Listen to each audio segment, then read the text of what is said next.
भगवान के अवतार का अवसर क्या होता है?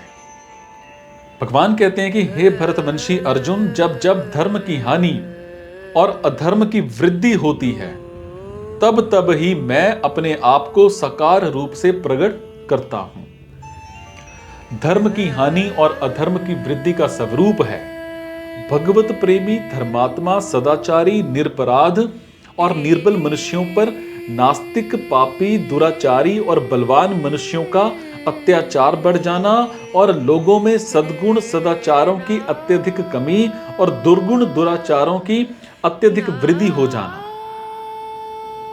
जब जब आवश्यकता पड़ती है तब तक भगवान अवतार लेते हैं। एक युग में भी जितनी बार जरूरत और अवसर प्राप्त हो जाए उतनी बार अवतार ले सकते हैं। उदाहरणार्थ क्या एग्जाम्पल क्या है? समुद्र मंथन के समय भगवान ने अजित रूप से समुद्र मंथन किया, कच्छप रूप से मंदराचल को धारण किया और सहस्त्र बाहु रूप से मंदराचल को ऊपर से दबाकर रखा। फिर देवताओं को अमृत बांटने के लिए मोहिनी रूप धारण किया। और इसी प्रकार भगवान ने एक साथ अनेक रूप धारण किए। अधर्म की वृद्धि और धर्म का वास होने का मुख्य कारण है नाशवान पदार्थों की ओर आकर्षण। जैसे माता और पिता से शरीर बनता है, ऐसे ही प्रकृति और परमात्मा से सृष्टि बनती है।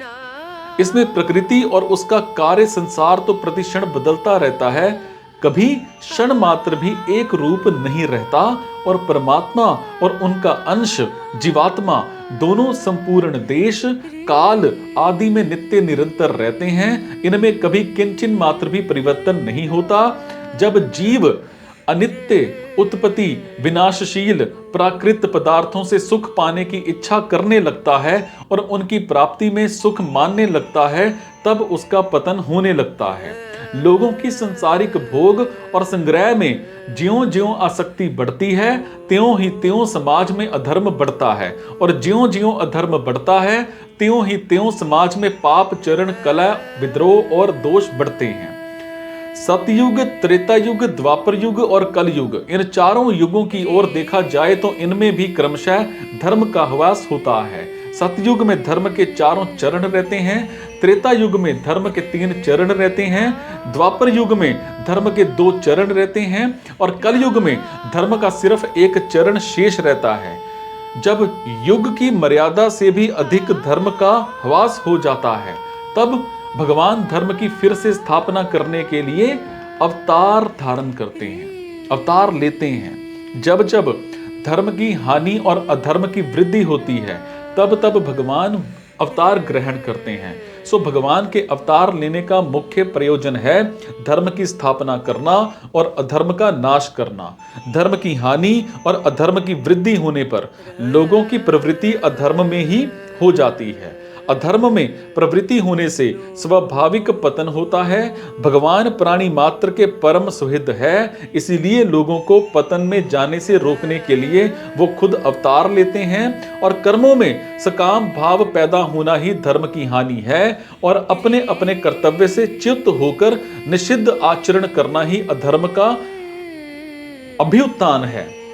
काम अर्थात कामना से ही सब के सब अधर्म, पाप, अन्याय आदि होते हैं।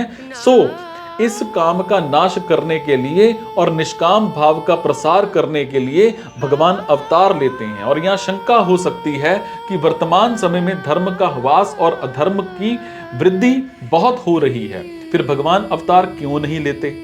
इसका समाधान ये है कि युग को देखते हुए अभी वैसा समय नहीं आया है जिससे भगवान अवतार लें।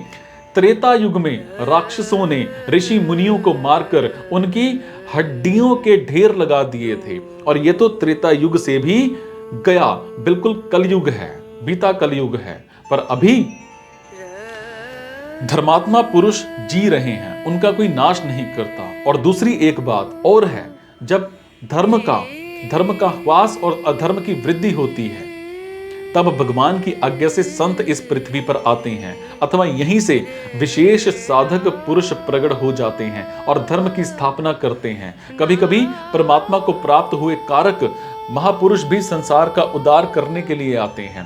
साधक और संत पुरुष जिस देश में रहते हैं उस देश में अधर्म की वैसी वृद्धि नहीं होती और धर्म की स्थापना होती है।